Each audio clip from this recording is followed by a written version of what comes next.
This is The Stuff Dreams Are Made Of. I'm writer-collector Ryan Condal. And I'm writer-collector Dave Mandel. Hello, Ryan. Hi, Dave. We are actually able to say we are proudly writers. The ding-dong, the strike is over. So we're writers again. Yes, we're writers again. And actually, more importantly, we can pay for some of the shit we've been bidding on and we are putting funded. on payment plans. Yes, exactly. Let the collecting re-begin. Not that it ever stopped, because we are ill. But we plan on starting writing the week after the Greg Jein collection sale. Yeah. My spec script for my new series, which is called Untitled Pay for the Greg Jein Stuff I Bought Project. Just start naming scripts after things you bought. It's actually written by ChatGPT because you desperate and didn't have the time.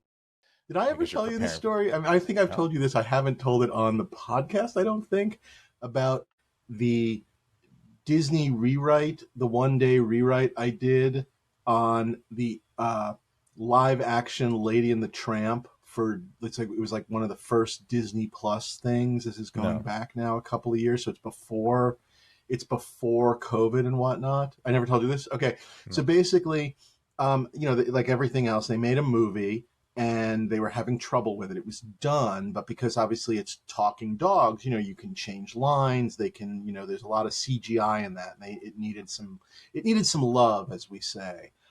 This is, like I said, this is the live action version, now set, I think, in New Orleans. Justin Theroux, who I later worked with but did not meet at the time, as the Tramp. I don't remember who Lady was. They took out the Siamese cats for cultural appropriation reasons. Yeah. So it's a whole different thing, but it's Lady and the Tramp. Anyway, they come at me and my old writing partners, Schaefer and Berg, to kind of do a day. And I think it was a Saturday, by the way, of all things. It was a Saturday they wanted us.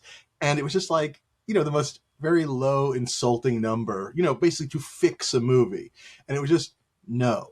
I mean, it was just literally no. And they were kind of doing these things like, well, you don't have to write anything. We just want ideas. And it was just like, no. Because, by the way, this is a more conceptual conversation. It's like, when producers make insulting offers, the one thing a writer can do is say no. You know what I mean? But there's always that fear of like, oh, if I say no, they'll never call me again. Oh my God, I'm a self-hating writer, whatever. Right. So anyway, but no. And they kind of inched up a little bit, and it was just no. And then, of course, I get a phone call from a guy at Disney, I'll leave him out of it, who I've known for a million years. So now he's calling me to kind of go, how do we make this happen? And I gave him my spiel, which was just basically that I find these one-day fix-them rewrites where I have not been invited on the A side to actually write the movie and write it well the first time. I find them insulting, and it's, it's just not whatever. And it was sort of one of these, well, what can we do to make this happen? And I kid you not, there was the Van Eaton Galleries auction, and I had literally just put a bid on and won the Neuralizer. That was the Men in Black. It was from Men in Black, but it had been changed a little bit for Men in Black 2, but it was an original Men in Black Neuralizer.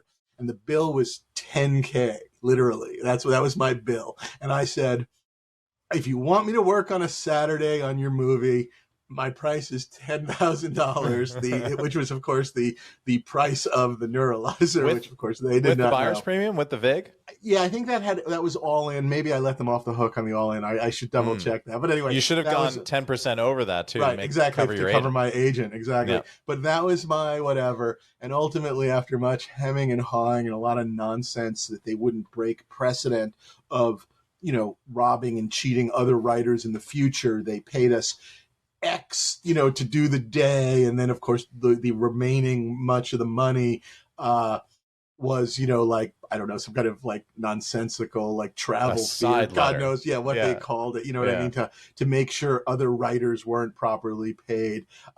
And speaking of agent fees on that one, because I got my buddies got the same, and I basically was like, I think on this one you owe me a commission because I just sort of quadrupled our rate. But anyway, that was fine, I'll do it, pay for my prop, even though they did not know they were paying for Well my neuralizer. done. Yeah. Yeah. Anyway, Then you, when you got the prop, did you then neuralize yourself to I forget neuralized that you worked myself on so that that I movie? would forget Lady and the Tramp Yeah. live action, which was, I'm sure kids like it. Maybe your kids would enjoy it. I didn't even know it existed. Yeah. Well, it's there. It's there. My name, I should add, appears nowhere in it or next to it or involved with it anywhere. That was part of the deal, or at least that's what the neuralizer took care of.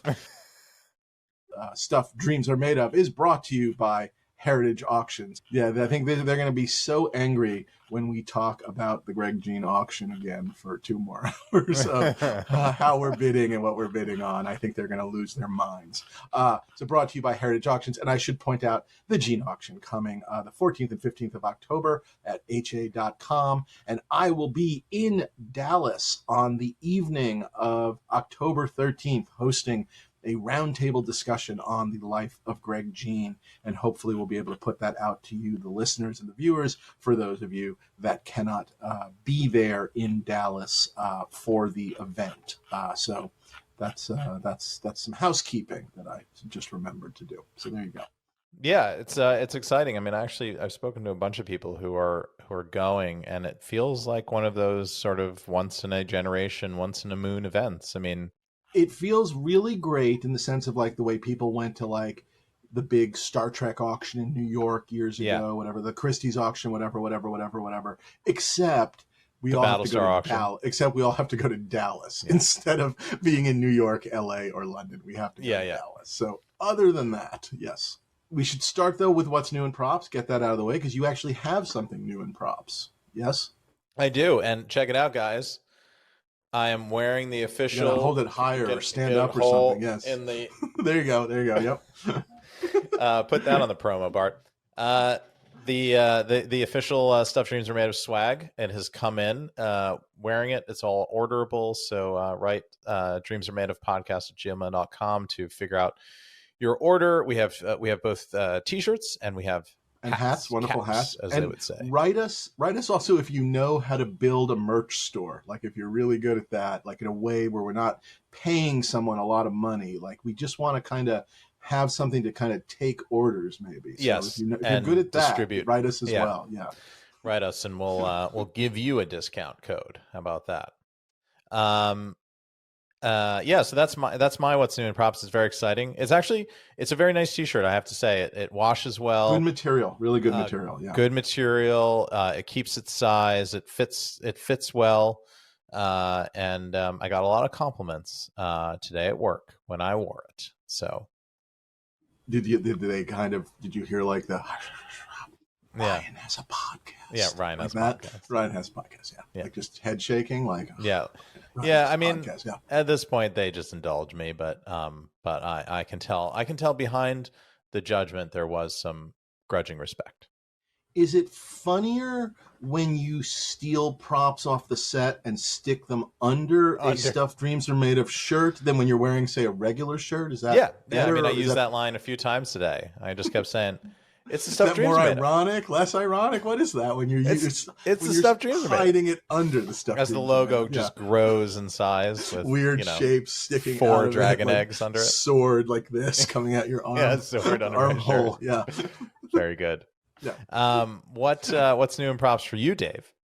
What is new in props for me? I feel like I had a whole bunch new in props because these last couple of weeks I have finally, for those of you that have been paying attention to this 1 year, actually, we're recording this 1 year. It's the day after Yom Kippur, and a year ago on Yom Kippur, my condo flooded. And I was not able to really deal much with it during the production of White House Plumbers, which ended in May. And then I was not able to deal much with it in terms of both the strike, but also my ongoing sort of clinical depression from White House Plumbers. So I'm finally making progress on all those fronts. And I kind of got into the condo these last couple of weeks and have been organizing. And we'll try and put a couple of pictures up. But the one thing I'm extra proud of, got a little assist from our friend Rob Klein, who was on our Greg Jein catalog show. Yeah. Rob helped me. I had won a couple of years ago at this point, if you can remember. I had won Luke's Tatooine super long rifle, the one that's split in half. It's sort of the stunt one it was sort of pre-split in half for when the Tusken Raiders sort of, attack him. And I had won this thing, and I should say props were just literally strewn about my living room, just like sitting on the couch, because I didn't know, there was nowhere else to put them, and I had moved things, very crazily in the flood and whatnot. And so every prop has now gotten sort of into the case.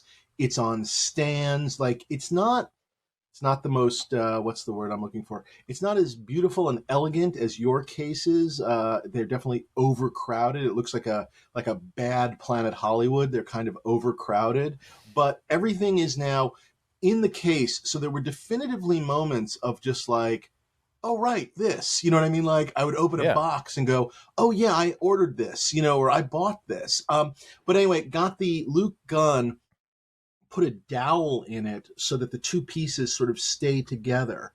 And then we drilled a screw into the arm of my Luke Skywalker mannequin that has the original Tatooine Luke Skywalker pants and poncho on it. Yeah. And used the new wire to basically a nice smooth wire so that nothing tears or catches, but a sort of a coated wire to basically have the gun so it kind of leans on the mannequin, but it's also supported so it can't fall.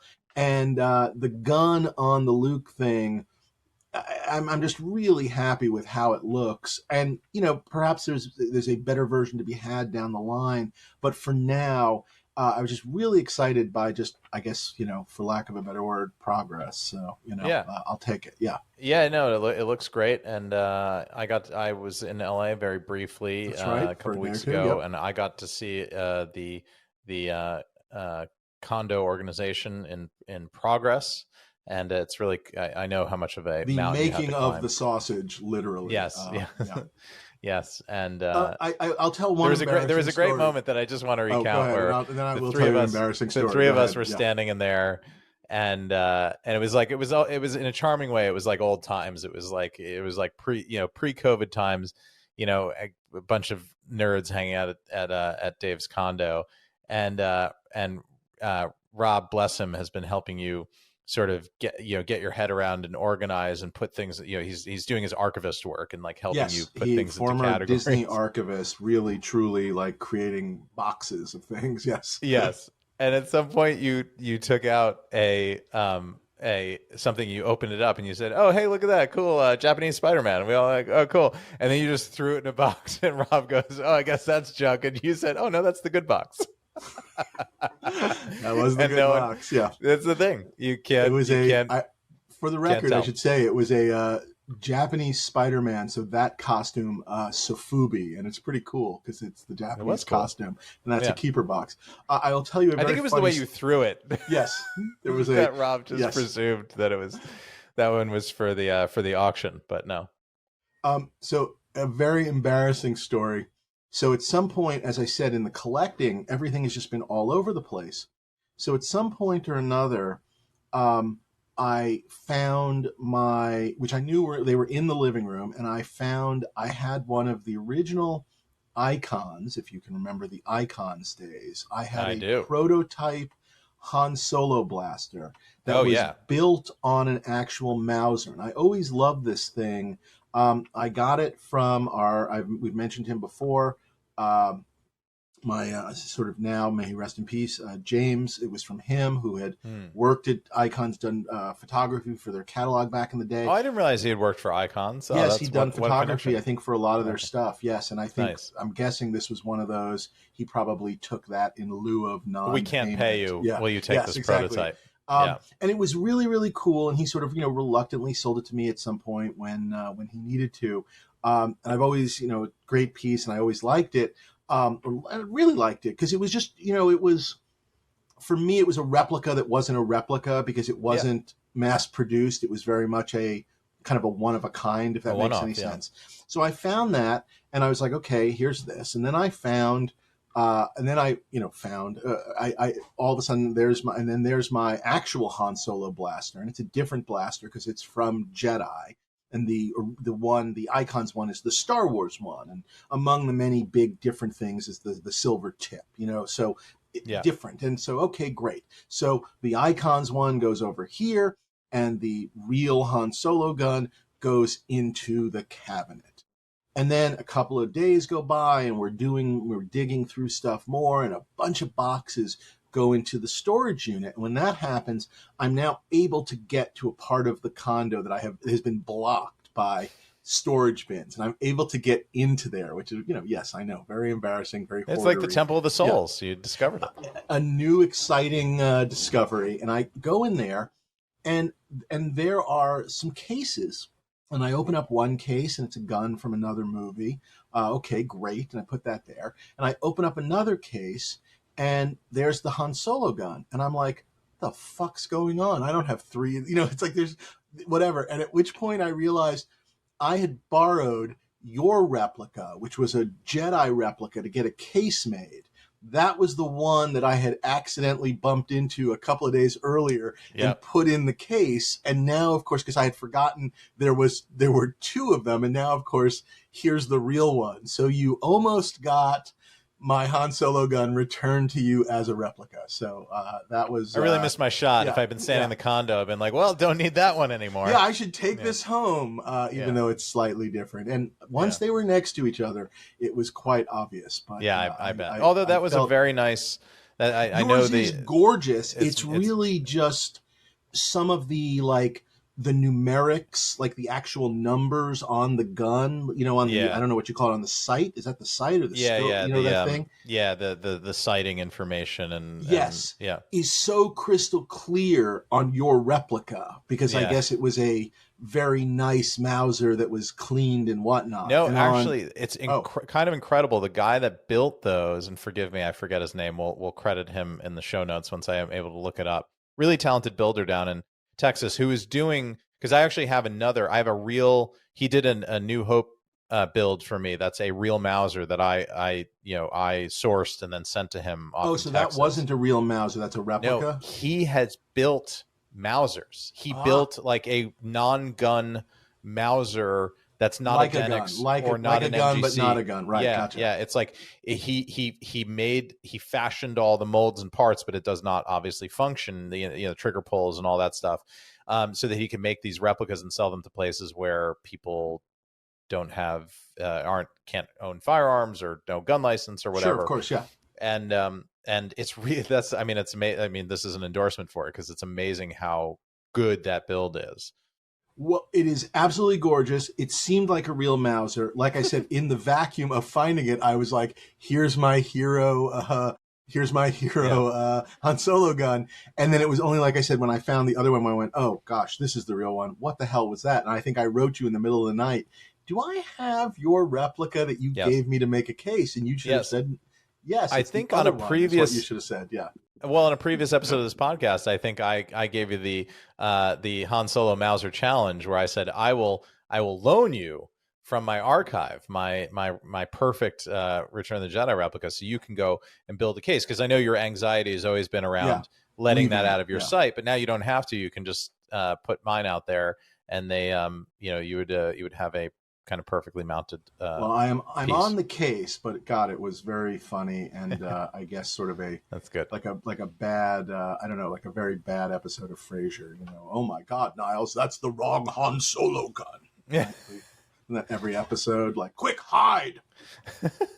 That's my Frasier impression. Not the new show, the old classic Frasier. Yeah, that's very good. Yeah. Scott Juarez. Scott Juarez is the builder. Yes, it came to me suddenly. He's very good. So Scott Juarez, you can track him down around the RPF, or at least that was the case about 4 years ago. Scott Juarez, your work so good, I almost built a display for it and put it in my permanent collection. So that's how good it was. Yeah. And gave Ryan my stupid, very real replica worthless, real Return of the Jedi screen use. To his delight. Yes. And that concludes what's new in props. Yeah. Well, we have a we have a big day ahead of us, Dave, because we have Yeah. to. We've talked sort of seemingly endlessly about the Great Greg Jein auction, and now we're as we record this, we're about 2 weeks away from the auction. This will come out just a couple of days before the auction. We kind of owe a discussion about what our plans are and what we're thinking and what we're going to do, or even if we're not what we're going to do, just where we are sort of mentally after having taken in the monolithic monumentality of this crazy auction catalog and Greg's amazing collection. So yeah, I mean, I honestly don't even know where to begin. Every time I start to think about it, I think about one specific thing, and then I think of this other thing, and then it's sort of everything everywhere all at once. It all just starts flying past my head. I see quadratic equations, and then I go into some kind of fugue state. So, I mean, where Have are you you? Started writing on the window in that beautiful mind? Yes, I do. I have another room with the strings and the photographs. It's it's something else. The whole house has been taken over. My children moved out weeks ago. I'm in a fascinating place that is beyond frustrating, which is I have a fantastic plan for the auction if the X-Wing weren't in it. Yeah. I'm not making this up. I have an incredible attack plan. I can tell you, I know what I would like to get, and I even know one or two things I wished or hoped I could get. And all of it seems fucking pointless because of the X-Wing. And I guess what I'll say is, for me, I need like the Thanos glove, which is not in the auction, so that I can snap my fingers. And what I would do is I need to flip the days of the auction so that basically like day 2 is day 1. But then also I need to reverse the order of the Star Wars section so that within the new day 1, the X-Wing is first, because it is just, I'll give you the nightmare scenario, which is I'm judicious. I don't go crazy. I set a very limited budget and on day 1, and maybe I get something and maybe I don't. And there are definitely things that go through my fingers because I'm being good and I'm waiting for the Star Wars stuff. And then I get to the Star Wars stuff and I'm interested very much in the Stormtrooper suit, and I bid to a point but get outbid. And again, because I'm quote unquote trying to be good. And then I lose the X-Wing, and I'm sort of sitting there at the end of Sunday, basically, I don't know, I don't even remember what comes after the Star Wars section to joke about, bidding on, because at that point I'm just sort of I guess I'm in Dallas just sort of crying at that point. There's some Alice in Wonderland props. There you go. Alice in Wonderland props. That I'm just sport bidding on. But honestly, that is my nightmare scenario, but also that is unfortunately where my head is, and I don't really have an answer. And then there is a larger discussion, again, for me on the X-Wing of what, and I, for longtime listeners, obviously, I bid on the last one. And I'm not going to lie, that was obviously a very high bid. It was a very high bid for me, even in terms of like, yes, I have things to liquidate, but separate from that for a second, just a second, I'm having conceptual issues in the following way, and this is going to make you crazy, Ryan, but just go with it for a minute. When I bid, and whoever the winner of the Pyro X-Wing is, we know who it is, but we are not allowed to say his name. The winner of the Pyro X-Wing, when he and I went head to head on it, we went head to head on it with this notion that it was truly the best one ever was. It was the one, and that there would, in some ways, never be another one. And now, of course, however many, a year later, there is another one.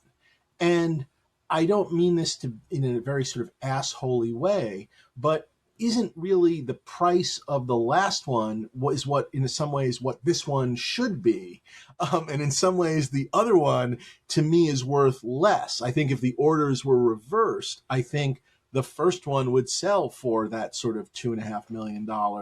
And then the Pyro would sell less if it came second, in my mind. Yeah. So yeah, I mean, if you're playing Infinity Gauntlet games, right, when you exactly, flip the order of the sales, right.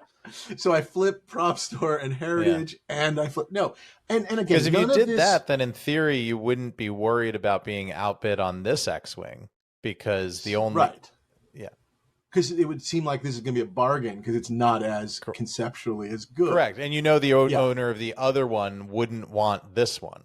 Right.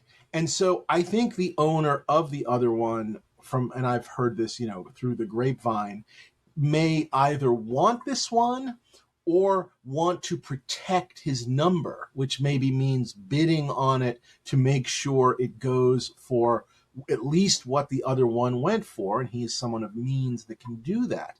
And I don't even want to get into that point for a second, but I'm just sort of going, what do I think this is worth just in a vacuum? And then once I'm talking about numbers like 2.5 million, and again, I am aware that I did bid once before, I have definitely had this sort of, I keep thinking about watches. And before COVID, I always had wanted to buy a watch, like a really nice watch. And then during COVID, the watches I liked went crazy, into the hundreds of thousands of dollars, which maybe that says something about the watch I like. I always wanted like one of those Nautiluses, and all of a sudden those were like over $100,000. And at some point, I don't want a $100,000 watch on my wrist in the same way that I'm just not sure I'm having great angst about, it's one thing to buy a prop for $10 and one day someone says, hey, it's worth $2 million. And it's another thing to pay $2 million for something and have it sitting in your house. And it's one thing if it were a painting on a wall in a protected frame, but it's just another thing for it to be sort of a, whatever the hell, resin model, you know what I mean, with parts on it that just could so easily break. I don't know, I'm having collector angst in general about the number and how to pay for it and all of those things. But also I'm having crazy angst on the auction overall. So that's where my head is for a second. Where are you, just big picture? Like, where are you? Is it as bad? I don't think it's as bad. It's funny because I feel like most times we go into an auction and I bring in a lot more kind of overthought and anxiety to it, and you just sort of wave at me. I think I win this one. Normally I'm pretty laid back. That is, you would say that's true, right? I do a lot more overthinking because I'm sort of so kind of myopic and specific about what I end up going for, and that's what I've been struggling for with this collection. Is I find it very difficult to be that specific. I will tell you, here's my funny impression of everything Ryan bids on up till this moment has been like 2 months of just insane, perseverating and like weighing things and just talking it through 8,000 times, where even though you want opinions, at some point you just want the opinion to be, yes, you should buy it. Most of the time, that's where you're trying to get us all, which is fine and good. And so you make yourself crazy. You make a plan. You have a very elaborate plan. And then the thing comes up for auction that you've been waiting for, and you get it for whatever the opening bid is, for like hundreds of thousands of dollars less than if I were the bidder on it. That's my version of how you bid. Like, no matter, you make these plans, and then all of a sudden it's just like, oh my God, what? The 2001 spacesuit for $4? What? That was a bargain. Yeah. So that's my version of you bidding. Yeah, I mean, yes, that has happened, but I was, kind of crushed and outbid a couple of times in the last year. But yeah, I mean, you have either been completely wiped out or you get a bargain. And I don't feel like you ever get run up to, like, you don't get run up to your high, or like where you have to convince yourself, well, I know I said my high was X, but I'm going to go 30% over X, and you win it. And then it's that weird sort of, oh, I want it, but I don't want to. Did I win? Yeah. Yes, exactly. Yeah. I feel like that's my every day of my life. I'm just saying that. Yeah. I mean, maybe. Yeah, maybe. I don't know. Maybe. Maybe I've been a little lucky. Maybe I have some bad luck coming my way. I should have you bid for me is what I'm thinking. There you go. Yeah. Although I think it's going to be the other way around because you're going to be on the floor in Dallas. So I'm going to have you bid for me. So, I mean, for me, I would love to have, I don't have anything from Batman 66. I watched that show all the time as a kid when I was growing up. I love it. I wish I wish I could have something from it. I didn't watch original series Kirk and Spock, but it's such a big part of my life, and it fed all the things that I did. And I would love to have a Kirk and a Spock uniform. Imagining my collection as it matures and evolves, like as that is the beginning, like this is where all this stuff came from. Sort of modern science fiction came from the that blue and that buff tunic, and then and then gets into the stuff that I actually did watch as a kid, and the Star Trek movies, and then Next Gen, and on to Star Wars. I mean, I love the Star Wars things. I'm not going to bid against you, but I would love to throw a bid against that. Everybody else is. I would love to throw a bit on that Stormtrooper costume for sure. At the very least, it's great. It's glorious. I mean, it's one of those all in one. If you have that, you don't need anything else from Star Wars. It's all right there. So I don't really know where I'm coming out. And at first I was like, oh, the order of the auction actually plays in my favor, but I actually think it doesn't really. I think I'm in the same place as you. I wish I could flop day 2 and day 1 a little bit so I could figure out how to play in order. But I mean, I love that Picard costume. I've always wanted one of those. I don't know what this one is going to go for. Compared to the last one, this is certainly better than the last one that came up to public auction. But I also struggle with that because I know there will be more. When you say better, sorry, because I remember the last one, but better in the sense of condition or just or something about what why better, if you don't mind me asking? I think both things, honestly. I think it's just a better costume because of condition. I mean, it seems to me that someone took that off the set and handed it to Greg, and it went in the closet. It doesn't seem like it went through the secondhand shop and 4 guys' closets and folded up in a box under the bed. It just looks set preserved to me, and it's also complete. It's the costume, the trousers, and the pips, and the communicator. Everything is in great condition. It's chef's kiss. It's wonderful, and it comes from Greg. And I think even though he, you associate him more with Kirk and Spock Trek, it's a Trek piece from the Greg Jein collection, which I just think it lifts the value of it a little bit. I love that. I love the original series stuff. There's a bunch of stuff I love in the Kirk and Spock movies stuff. The phasers, particularly the Wrath of Khan phasers, and then the assault phasers from Undiscovered Country, because that was the movie that came out when I was like 11, and I watched it a million times on VHS. And it was the action and the suspense mystery of who killed the Klingons, and the great the total scenery chewing performance from Christopher Plummer. I was about to say from everybody in that movie. From everybody is Christopher just munching on scenery, but quoting Shakespeare and all that. Just love that. And the Klingon warbirds, birds of prey. It's delightful. And I love that. I love that the Kirk away costume. The what do they call it? The field gear, the maroon like overcoat. Yeah, the parka from Wrath of Khan, and the trousers and the boots. All marked. William Shatner. Again, feeling like that was taken right from the set and put into Greg's closet or put onto a mannequin. And it's just in perfect condition. I love all that stuff. Right into Greg's garbage bag. Yes, go on. His very best archival garbage bag.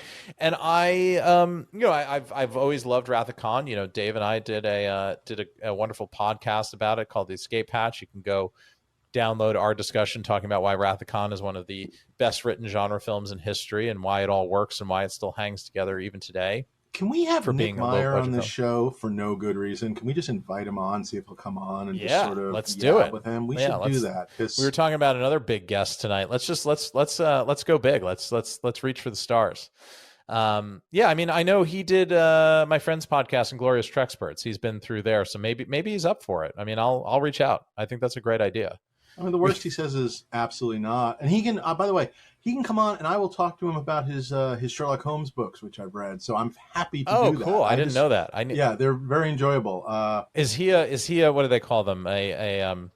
I don't know if he's a Baker scholar. Street irregular or whatever they're called. Yeah. No, I don't know. Yeah, I'm not sure. The scholars. It seems like he would be of some sort, but maybe he's just a fan. That's cool. Yeah. That's cool. I didn't know that. Yeah. I mean, the alternative is we just have him on and we just do the Chris Farley show. Yes, for exactly. 2 hours. Exactly. Remember in Rather Gone? That was excellent.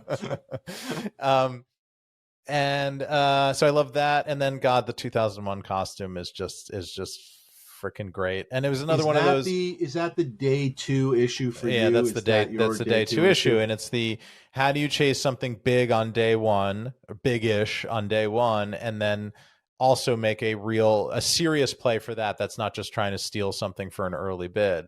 And I just don't know the answer to it. I ultimately don't know. And it's one of those things where maybe, you just figure it out later and you just kind of go into debt for a year. And, the other thing we haven't even discussed is like right on top of this, and we haven't seen the catalog yet, but it's coming, is the prop store auction. But and by like, the way, the what's crazy going to thing happen is, there?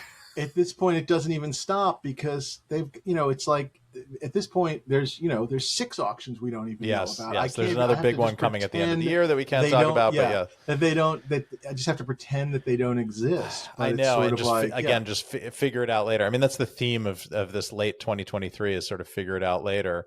And yeah, that's the problem. And the 2001 is it's much like your experience with the X-Wing.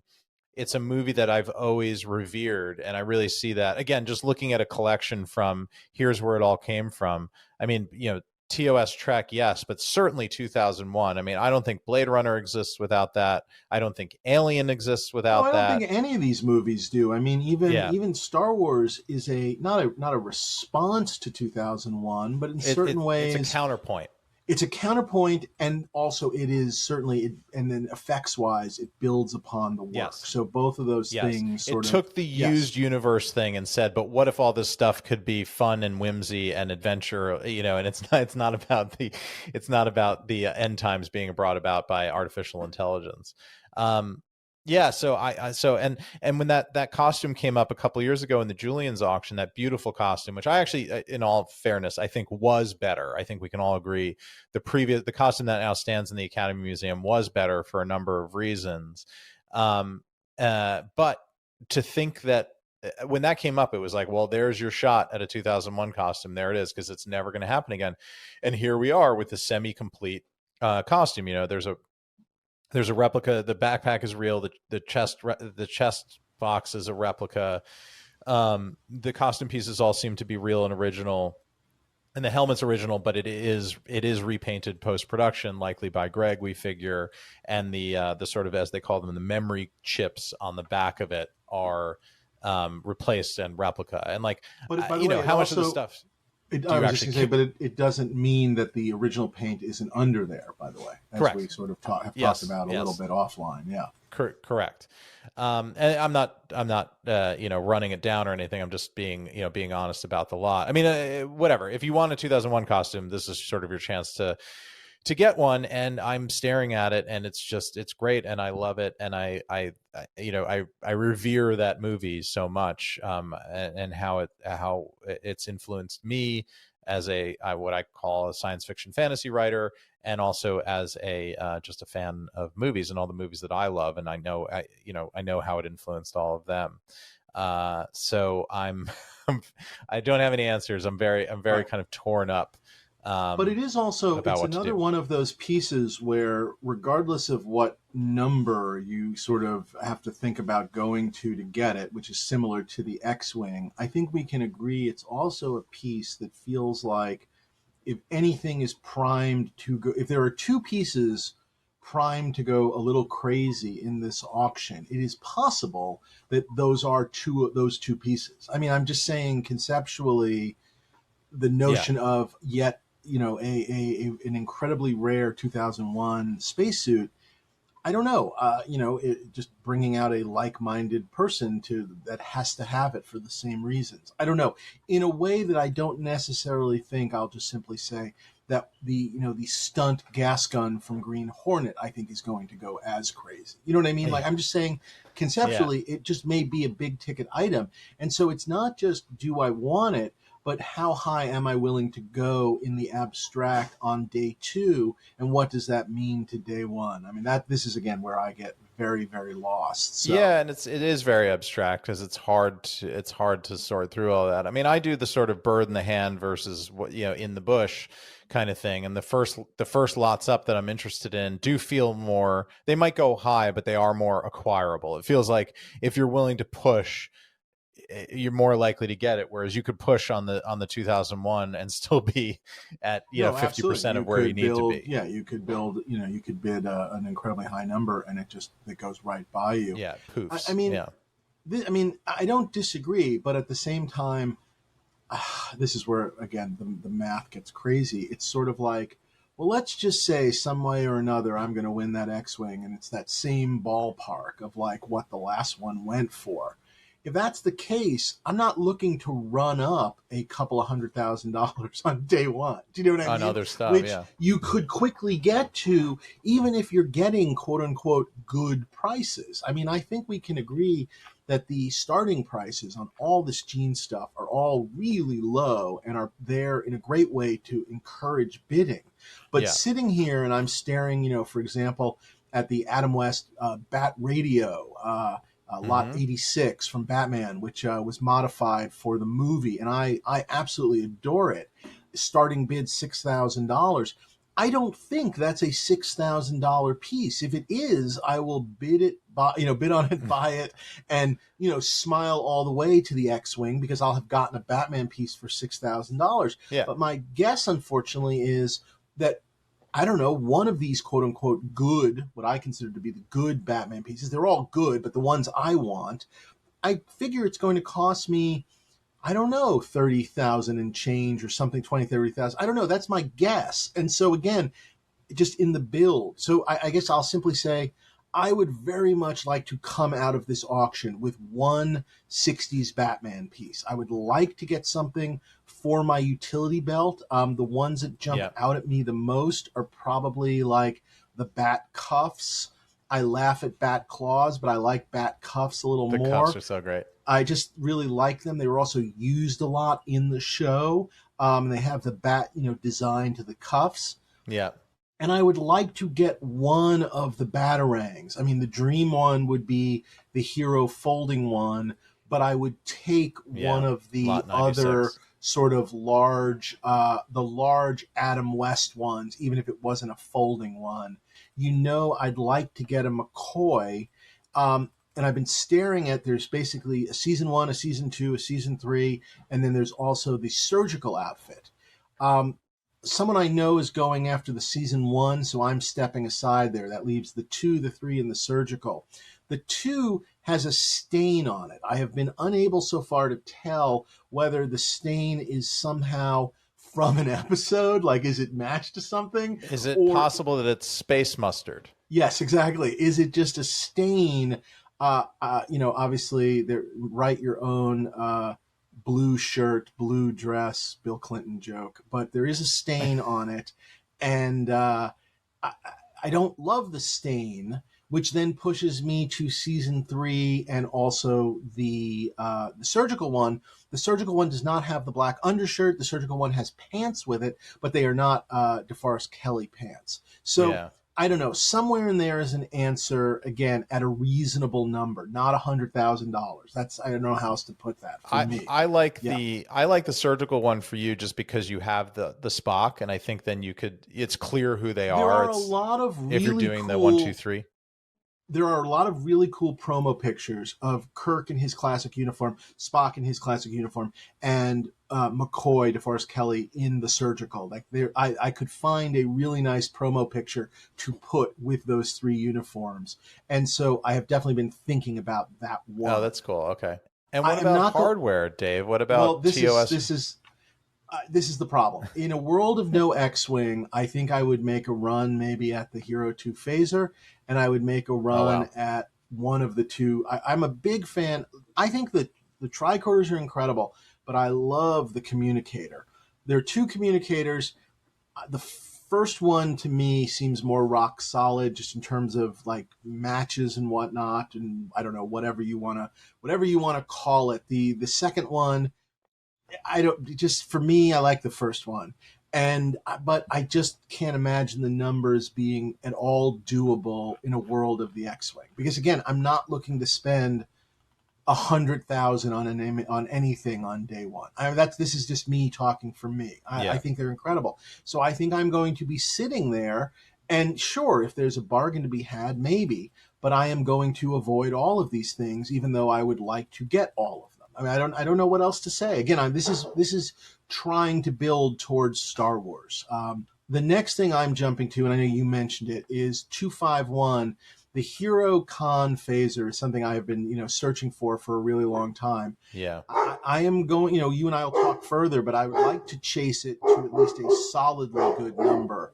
Hooper just wants it. because Hooper wants it badly. That's his favorite of all the movies. And it was a funny piece, and I think did we talk about this? Basically, normally, I have a stunt in my collection.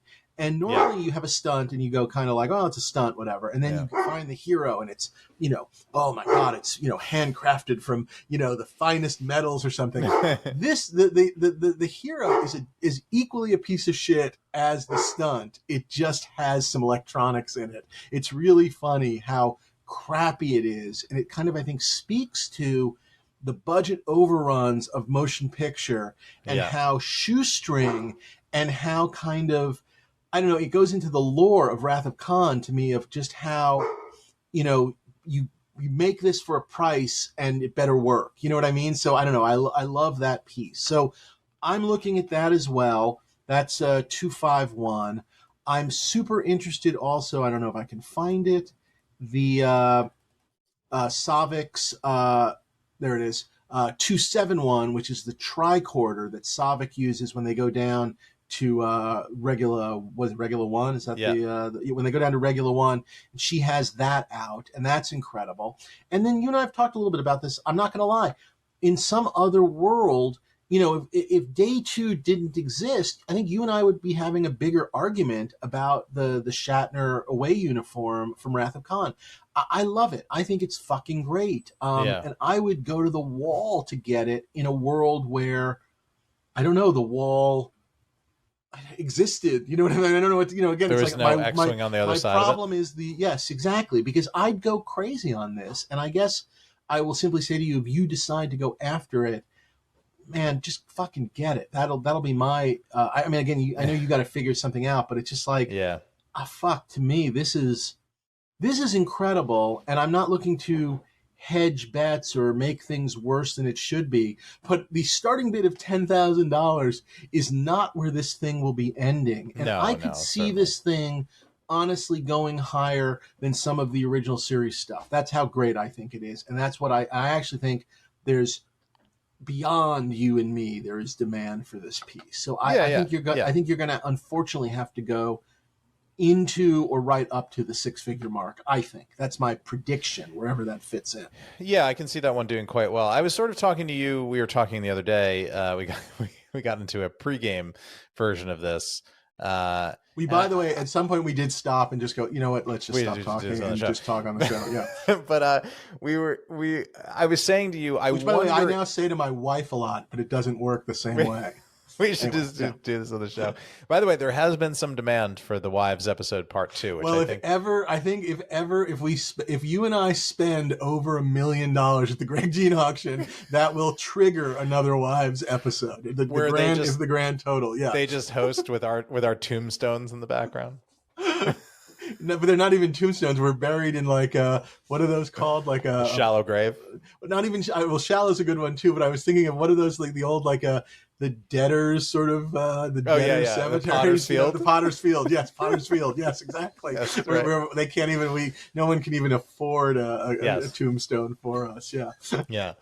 I mean, I see a version where yes, it goes crazy. I mean, that's the more likely version. But I was saying to you, I also see a version where I think there's a lot of original series collectors that are still sort of, they haven't been active because there hasn't been stuff. The only thing that comes up is sort of Kirk and Spock's, and they probably already have Kirk and Spock's. But now that all the hardware is coming forward and all the, the interesting Kirk uniforms, the wraparounds and the mirror universe and the when he was the old man, when he shrunk away. Now that those things have come to light, particularly the hardware, I wonder if that crowd kind of comes out in force for this, and there's a bunch of kind of new old money flushes into the market. And I wonder if I live in a sort of netherworld in a good way, where I don't really care about the original series, but I loved the Kirk and Spock movies. And I wonder if that I think this auction it's wonderful, but there's so much stuff in it. I think it's got to draw fire from things that would otherwise in a normal auction get tons of attention. Like there's just going to be fire drawn off of things because, as you and I are struggling with, there's only so much you can do in one auction. I think there are going to be surprising bargains across the board. Yeah.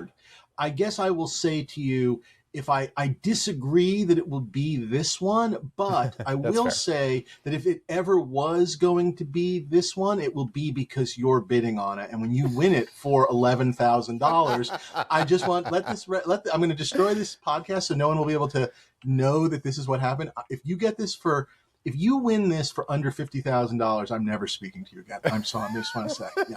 Okay, I'm just going to tell you that right now. That's worth it. We'll have a podcast. I will talk to the guests. I will continue to interrupt the guests, but I will no longer interrupt you and speak to you. We will do the podcast in silence. There'll be no what's new in props. That's right. Just be, here's a guest, and we will talk to the guests, but not to each other, like Siskel and Ebert or something. Yeah. Yeah. Dave is so angry he stopped interrupting me. Yeah, that is how I withhold my love. I don't know. I will say this. Sorry, I was just thinking about this as you were talking. Which is, it is such a fascinating auction just overall, because I feel like everybody I know obviously is hyper focused on this thing because it's just like out of just curiosity alone. But some of those people have no interest. They're not bidding on anything. They're dying to. They want to be there in the room. They can't wait to see how it goes. But they just kind of go, well, I'm not a Trek guy. I'm not a 60s TV guy. The Star Wars is beyond me. It's nothing I need for my collection. And by the way, some big collectors, but and it's a funny thing for every guy that's like, I'm selling everything in my collection, which by the way, I've heard from 2 different people. I'm selling everything in my collection. I think I heard that from one of the same people you did. Yes. Everything is available because I'm going hardcore in on this. I've also heard, I'm dying to see what happens. I'm not bidding on anything. So it's really interesting. It hits a sweet spot or it doesn't, which is, again, fabulous. I just don't think that the Wrath of Khan is it. But again, I'd love to be wrong as long as it still costs you X number. I need you to spend at least $100,000. You want me to be unhappy? Yeah. Happy and unhappy. I'd like a little less happy. How about that? Can very, I very good. I'll join me in a little misery, just a touch of misery?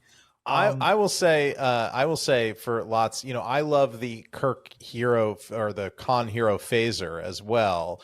I'm letting you have it because I know how long you've... and we'll have a talk about this, is I'm guessing I'm going to set a limit, and I will certainly say to you, if you're okay with it, I'll say to you, like, look, I'm going to bid to this, but after that, have at it. Because I think I have to restrict myself to some extent. Yeah, absolutely. I can't spend, I'm not saying you want to spend $100,000 on the Hero Con, but I just don't, if I'm making the run at the X-Wing, and this is the thing, and we'll keep going and get to it, I'm going to make a run. I'm just not particularly sure how much my run is and if it'll be successful. And that is the problem.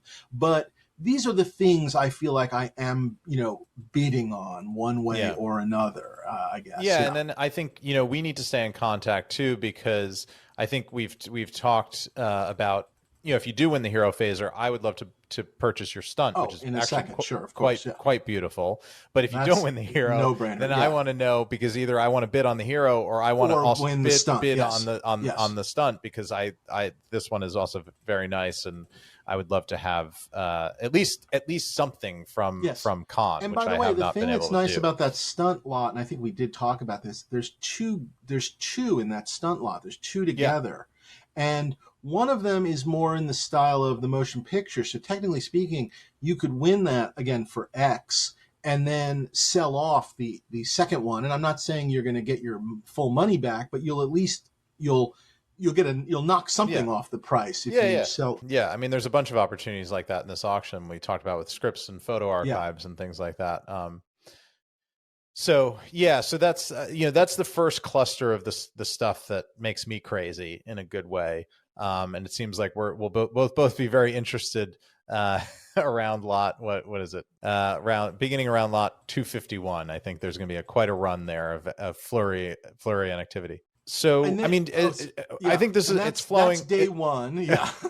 It's flowing nicely. I think we're just kind of going back and forth with our thoughts, and then yeah. So that's day one. I And mean, by the look, way, I would love lot 309, Dave, the hero illuminating assault phaser from Undiscovered Country. I mean, whatever you think of that movie, I loved it as a kid. I love that design, and it's an opening bid of $4,000. I mean, well, this not is that it's this is going the to end other there, but problem that I'm having, which is, again, if you snap your fingers and I don't know, day two doesn't exist or whatever. There's no X-wing. There's no Stormtrooper to be thinking about.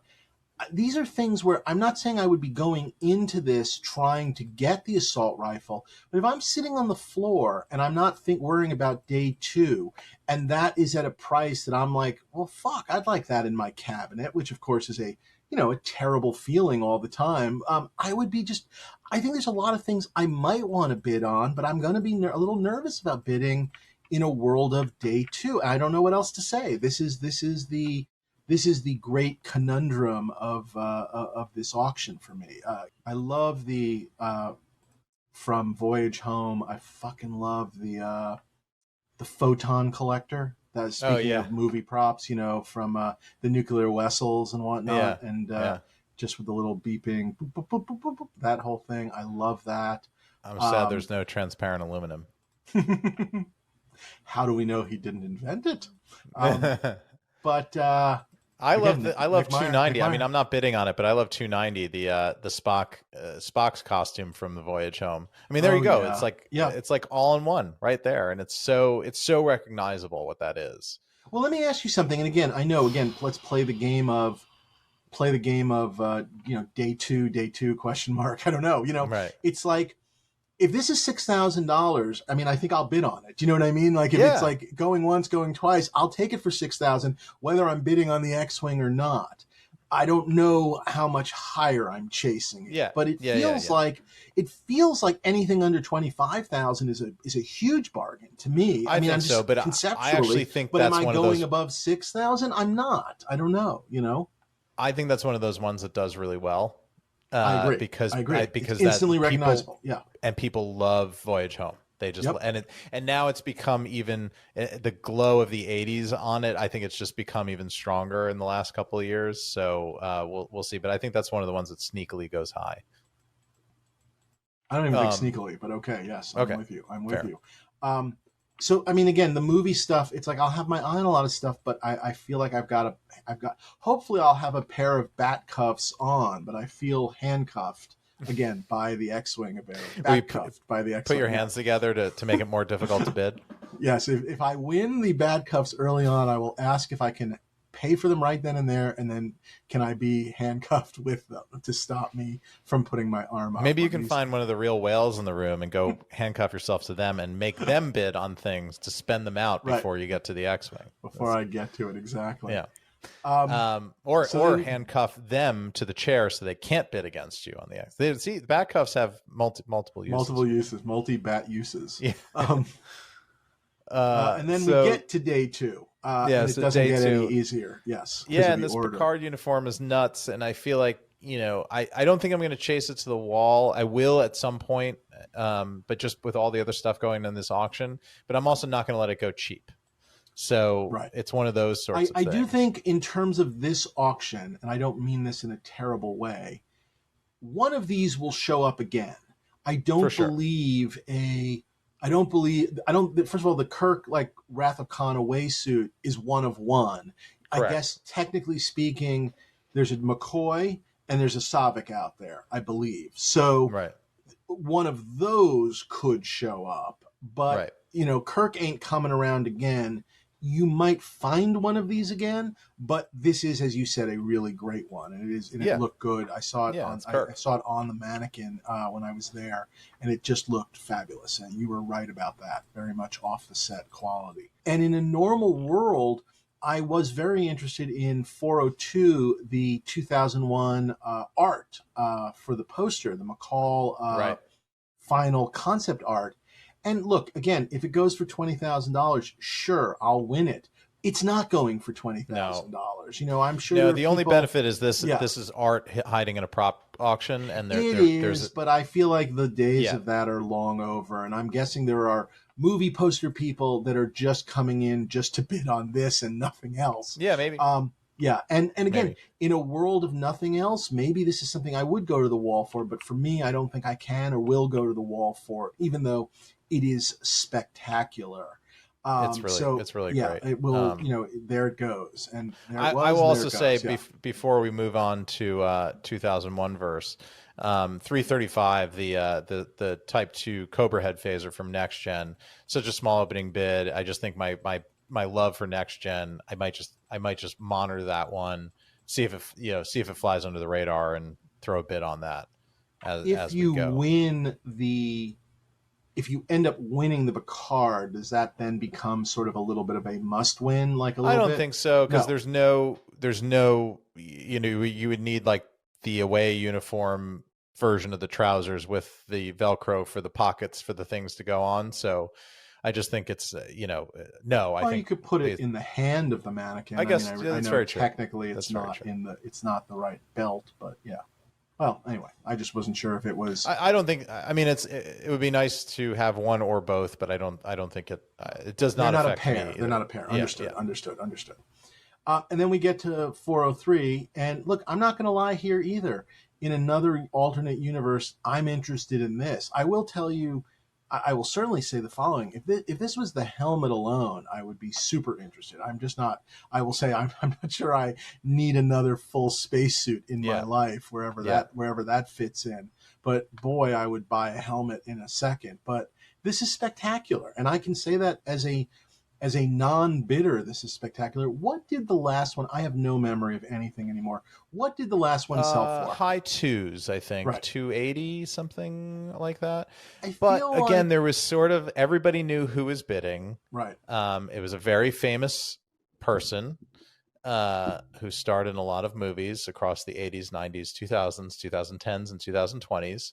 And 2001 is his favorite movie, and everybody knew that he was in bidding. I mean, that was the rumor on the street. He was in bidding to put it in the Academy Museum, and that's what ended up And he happening. did. Yeah. And look, maybe that was an honest final bid, or maybe just a bunch of people said, "Well, I'm not going to just drive the price up into the stratosphere for nothing," because I don't know that he would have stopped bidding. I mean, that's the honest answer. Right. So You didn't bid on it though. You didn't throw a bid on no, it. no, I watched. I was just not in a place at that point. And the opening bid was much higher at that point. I think there were only a few bids on it. I think the opening bid was closer to two, if not two itself. Which So makes sense. By the way, makes yeah, sense. yeah, totally. And this one, this one I think will run a bit. But yeah, this is another one of those weird things where it's a science fiction art film. It's a film that people revere, but it's not the kind of thing that like Wall Street guy wants, a Stormtrooper helmet or a Vader helmet on his desk to talk about. And, so there's a possibility I that this agree. one, This is not the same as a signed Mickey Mantle, whatever, or whatever. I do think there's less of the sort of douche bidding on this, but I do think you run into trouble on this one with uh, if crazy talented like movie people are interested, because those would be somebody, I think, other movie people, and I say movie, not television like us, movie people, that there's that worry. And I guess I've always conceptually worried about sort of not the tech bro, but the sort of like brainy programmer gone. You wonder, like, in another universe, would this have been something? Is the ghost of Paul Allen going to bid on this? I guess is what I'm saying. And I don't think he is, but he might. yeah, I don't know. And you'd have to imagine if he was still around, that would be something that would have to go into the Mopop Museum. Yes, if not or the at last least one. into his own collection and then lent to the Mopop, or however that worked. But yes, exactly. Right. Do you have a number in mind for yourself on this, or are you still figuring it out? Yeah, I mean, it's funny because it's so dependent on what happens earlier in in the auction. I mean, if I sort of wash out on Kirk and don't go after Picard, maybe my appetite's a little higher. Is there a world where you win Kirk at a number that you can live with, you win Picard at a number you can live with, and you don't even throw a bid here, or you'll probably at least chase it a bit? No, I think unless pre-bidding goes so crazy, I think Right. I think I have to at least play a bit, on it. And I mean, it's obviously, I mean, this is it's a big deal. It's a valuable piece. Yeah. There are people, by the way, that love to put low bids on things that they know they're going to lose. Do you know what I mean? Like they just want to be able to say they bid on the 2001 suit or whatever it is. Just like I'd love to say that I bid on the X-wing, frankly. Right. But, well, throw an opening bid on. You can do it. Yeah. Yeah, I agree. No, I don't. But honestly, I feel like I know myself, and I'm going to get more serious about this one as we creep closer to the auction. Right now, I'm doing I'll never win it. It's it's a pipe dream. But I feel like I'm going to get a little crazier about it as I continue to stare at it as we creep on closer to the auction.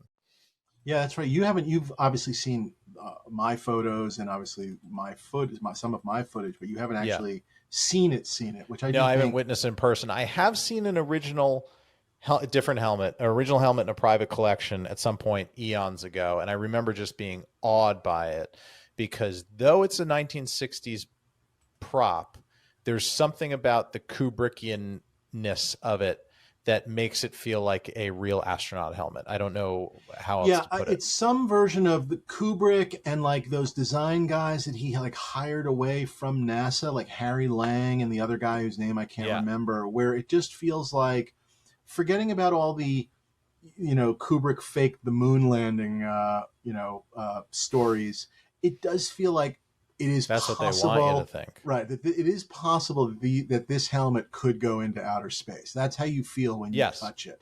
I got to see the suit and I got to play with the helmet. The suit is definitely delicate. It needs some TLC, but my God, that helmet is incredible. Just incredible. Yeah. A piece Did you get to gesticulate around it, Dave? I wildly gesticulated near and around it. I spit a little bit. It was a hell of a video. So coming your way on our YouTube channel. A piece that I would normally be paying some attention to, and I'm just going to like sort of ignore unless it sells again for its opening bid of $8,000 is 407, which is the Heston Taylor astronaut suit from Planet of the Apes. Yes, you love your ape stuff. Just love that, and the rest of the ape stuff. I have a gun, but I don't know. The Taylor suit is just kind of incredible, and I just dig it. But again, I don't imagine I'm going to be bidding on it in any way, shape, or form. And I'm jumping over all the Logan's Run and the Battle of Midway and the 2001. And then we get to, obviously, the Star Wars section. And let's just start for a minute, which is let's start with the Stormtrooper. I honestly believe that... Look, okay, now here's where it gets really crazy. In a perfect world, if I could, I would love to win this and then sell off my suit and helmet. Although I have to admit, in a perfect world, I would love to win this, keep my other helmet, and have a hero and a stunt helmet from Star Wars, because my stunt is so perfectly screen matched, to the There's One set for stun, and sell off my suit. Although I don't think that that is possible. It would have to be the full sweep upgrade. And I think I could, it's not going to be a 1-for-1, but I'd like to think I could sell whatever I have for, I don't know, 70% of whatever this goes for. Do you think that's I'm just sort of percentage wise, if I were to sell what I had for this? I think it's fair. I mean, there will be underbidders on this, and you have to imagine that, I mean, the people that are bidding on this either have no Stormtrooper at all or have a Stormtrooper helmet that they're looking to upgrade. So I will say, at the very least, coming out of this auction, coming soon to another auction near you, will be at least one Stormtrooper helmet, if not a full Stormtrooper costume. Right. Although, and I mean, this is where it gets tough. And this is a larger conversation too, which is again things that you have to think about. Um, there is an advantage to heritage auctions, I think, for everybody, but for me, which is to say, because they auction off so much other stuff, they obviously, and I think we've mentioned this before, they sell, and I have bid on comic art there. And so the fact that I can give them comic art to sell, to quote unquote cover my debt, down the line, they're willing to do that and take that. Now, there are issues there. I need to talk to them about time frame, because obviously, let's say I were to sell off 5 pieces of Frank Miller art, just to pick an artist that is much in demand. Frank Miller, Daredevil and Dark Knight Returns. Obviously, I can't have 5 pieces put into one auction, or I will destroy the Frank Miller market as we know it and love it. Right.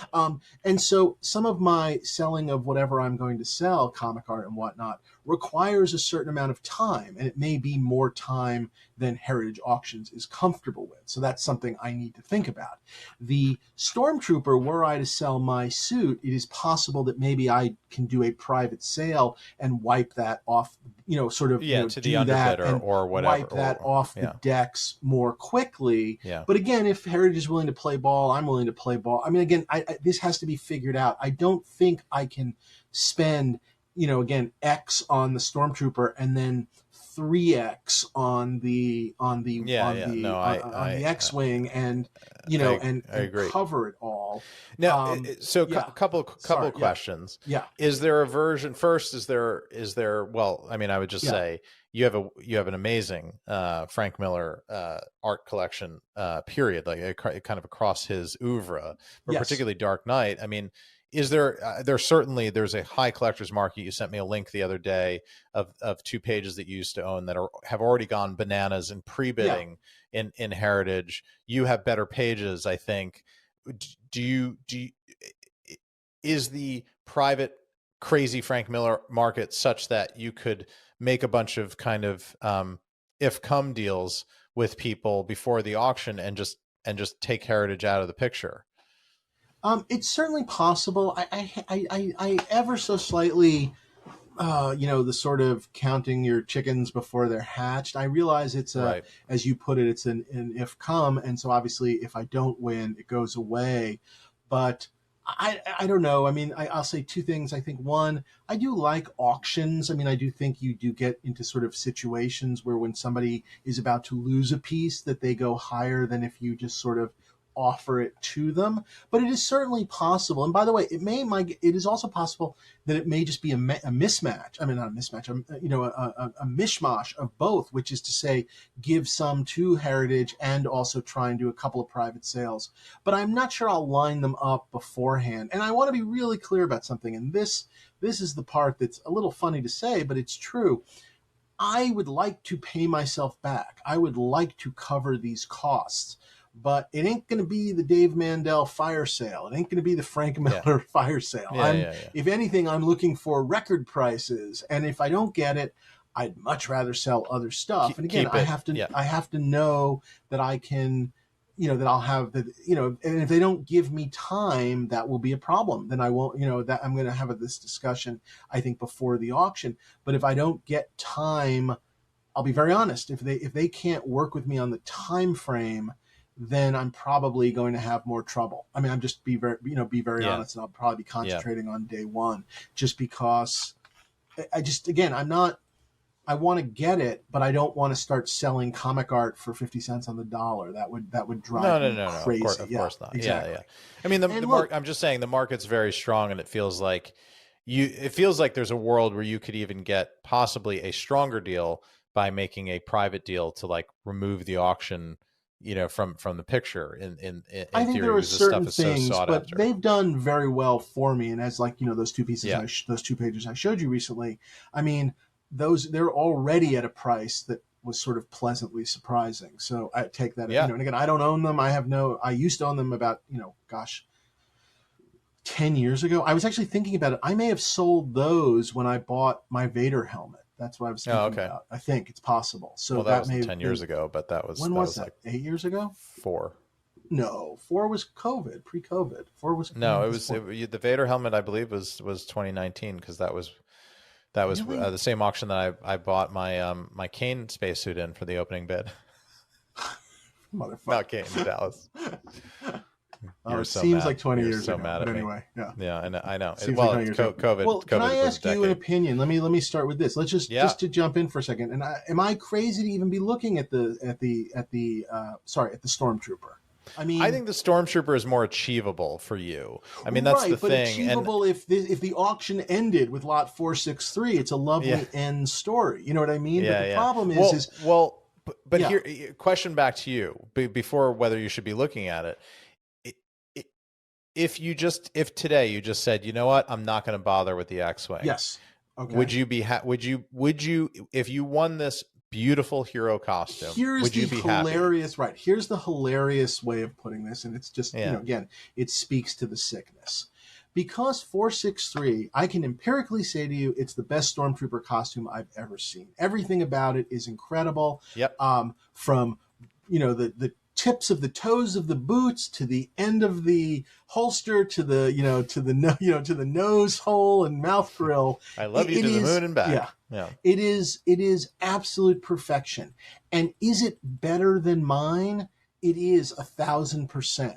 But I am not haunted in my dreams by there being a better Stormtrooper suit out there. Do you know what I mean? And by the way, I think there are some collectors that are really bothered when they don't have the best. And I don't fully understand it. Like, we've talked about this a little bit with pulse rifles, which is to say, my pulse rifle in the grand scheme of pulse rifles is far from the best. I mean, it's, it is pretty far from the best, but I also paid $3,000 for it. And the notion of upgrading my pulse rifle to I don't know, what would we, a Hero one like yours, which would cost me what, $250,000, $300,000 these days, something like that, maybe. Yeah, it's a non-starter for me. I just don't care enough, and I love this. And if I had no suit, I'd be going bonkers, and it would fill the emptiness in my soul. But I'm not sure the upgrade alone. It's pleasant, but it's not my favorite thing in the world. I don't know how else to put that. It doesn't. I'm not sure it's the pure heroin high. I guess it's a very. It's the cocaine has been diluted with talcum powder a lot on the Stormtrooper. Even though in a vacuum it is fucking bananas incredible, and it should be. And I'm a damaged human being that it doesn't do it. And right now somewhere, Gino is listening to this podcast, just screaming at his computer. Basically, he doesn't get X-wings. Right, he does not understand X-wings. He's like, you idiot. Yeah. So hi, Gino. How are you? But I mean, you do understand why, if the order was reversed and if I lost out on the X-wing and I was able to upgrade my Stormtrooper, I'm a happy-ish guy. But it's great. But I just got a close look at your Stormtrooper the other day, and I got to say, I still love it. It's still fantastic. Yes. For all the quote unquote flaws of it.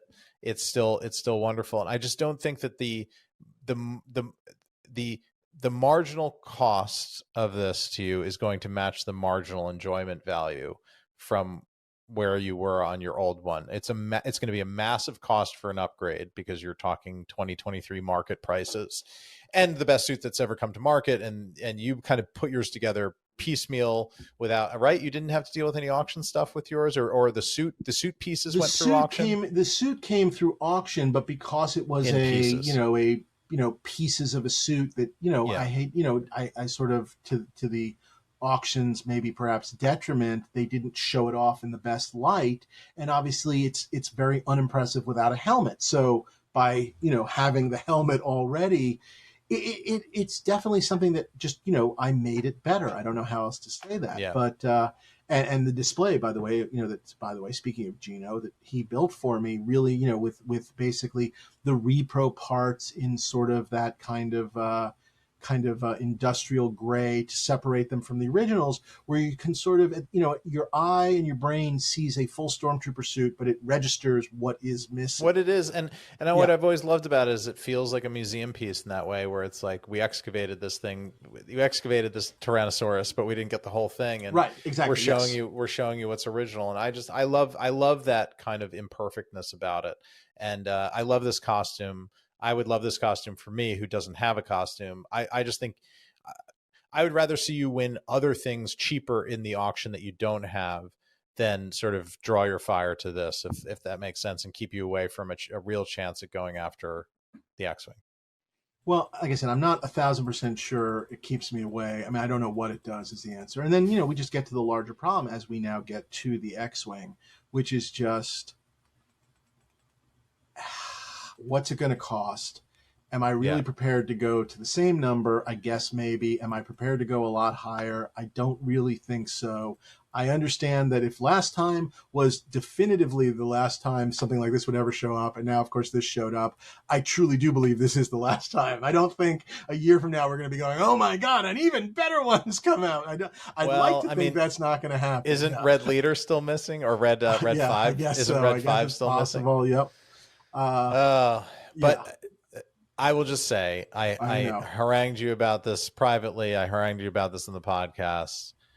It's a second chance at glory. I think you just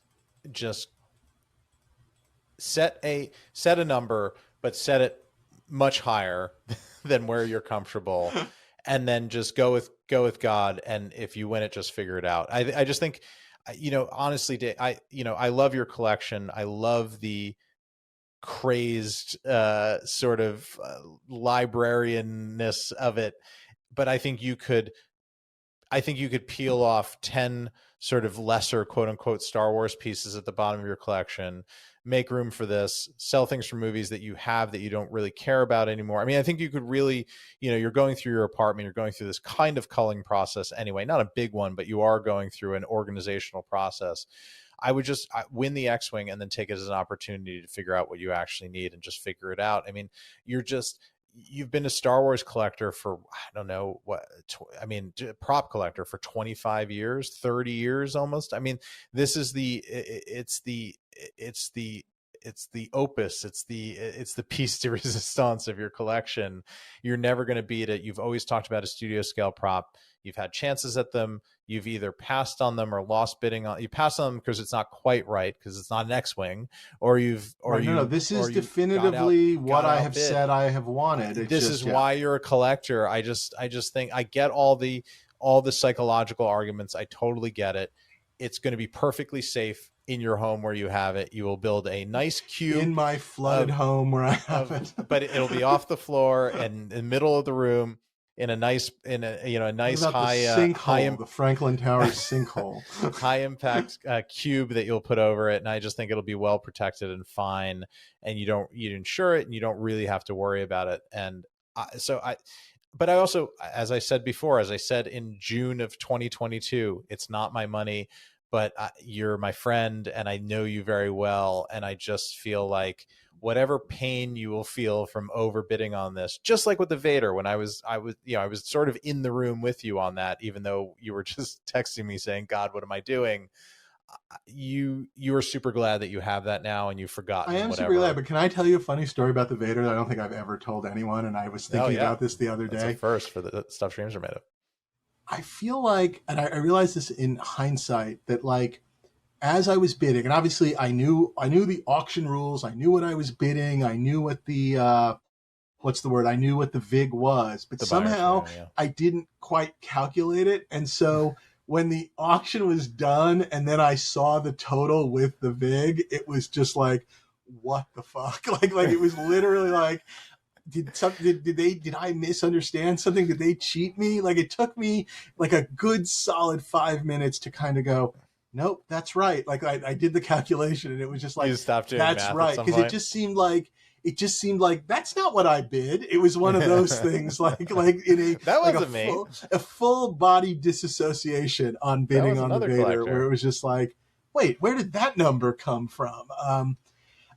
a little of this, I'm not going to lie, there's an element of like, it's like she dumped me, like the previous X-Wing dumped me, and I'm not going to be fooled again. Do you know what I mean? Like, Yeah. I'm not going to get involved with that lady again. It's just like, I'm done. But what's that Offspring song, Dave?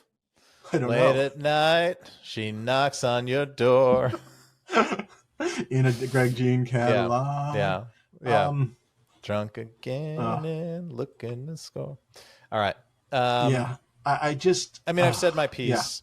Yeah. I think you still have a couple weeks of thinking to continue to go back and forth, but I guess the real question is just, and again, not to back it right back to day one, is if at the end of the day this just becomes fucking Operation X-Wing, whatever, it's just trying to figure out what are my must stick to limits on day, and I'm not talking about the Stormtrooper at this point. I'm just talking about how do I limit my day one to try and make day two possible, and then when day two doesn't happen the way I want it to, how much will I regret what I didn't bid on? Like that is my insane balance. That's what I'm sort of going at with my stuff is like, don't leave anything on the table that you would regret that you will later regret not bidding on. Don't think about it as like today. The money you'll figure out. It's like not auctions don't always. Yeah, well, I mean, I think I have less to figure out than you do, but that's the way I'm looking at it. Is just like, as with any auction, I'm going to bid on the things that I'm going to bid on that I want to bid on that I feel like it's unlikely that I'm going to have another shot at. I do think I will say the following. There's a lot of things in here, and I don't mean this in a bad way. I mean, collectors are collectors, and it's very possible that there are certain things where I think like, well, they'll come around again. I know that sounds silly, but I do think it's humanly possible. I don't think the X-Wing is one of them. I don't think the suit is one of them. I don't think the Khan Away outfit is one of them. Probably not the Phaser 2, probably not some of those tricorders and stuff. Yeah. But, I do think, I guess it's possible a McCoy will show itself. It's very possible, Wrath of Khan, phasers and stunt phasers will show themselves. It's not a don't bid. I'm just saying, I do think this stuff will disperse into the prop universe the way it always does. And then the people that buy this in 2 years will go, well, I've owned it for 2 years. And some of these things will return to the marketplace. But obviously there's just no way of knowing which and what. Right. So, yeah. And there you have it. So I think here we are. I've solved nothing is where we are. But we've had a long discussion and we've gotten nowhere. We did fill an hour and 33 minutes, but I didn't solve anything. But yeah, to be continued on October 14th and 15th at Heritage Auctions in Dallas. The catalog available on ha.com. The Greg Jein auction, one way or another, possibly the most monumental sci-fi prop auction ever. Possibly the thing that finally sends me to the mental institute. Very, very possibly. Or to Shangri-La. And is that Valhalla. A mental institute? Like a really good one, Shangri-La? It's the best. It's in Malibu. Lots of celebrities. All I can ask is, if anyone listening ends up in the mental hospital with me, please be chief and just smother me with the pillow. Okay, that's all I ask. Is please. Very please. good. Yeah. Have fun in Dallas, Dave. I'm jealous that you're going and I'm not. Happy bidding. Good luck. Please make sure to know where my paddle is, because I need somebody to bid for me, and I feel like you're as good a person to nominate as any. We're nervous and excited, and we're very interested to see how this auction turns out. And we'll be back probably a couple weeks after the auction, once the dust is settled, with a bit of a reaction, either episode or intro to an episode or something like that.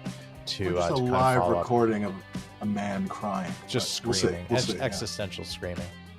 And yeah, we're fascinated from a journalistic perspective on how this will go. It is we're bad journalists because we put ourselves into the story, or maybe we're good journalists. I don't know. Maybe we're Hunter S. Thompson, Tom Wolfe new journalists. It's like a Banksy kind of street art journalism thing that we're doing. Like, are we nerds? Are we podcasters? Are we both? Where does one end and the other? Where's begin? the line exactly?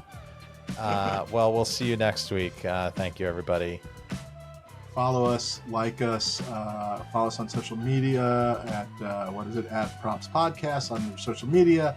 Please subscribe and like on your podcast app, and email us at dreamsaremadeofpodcast@gmail.com. We'll see you soon. Bye-bye.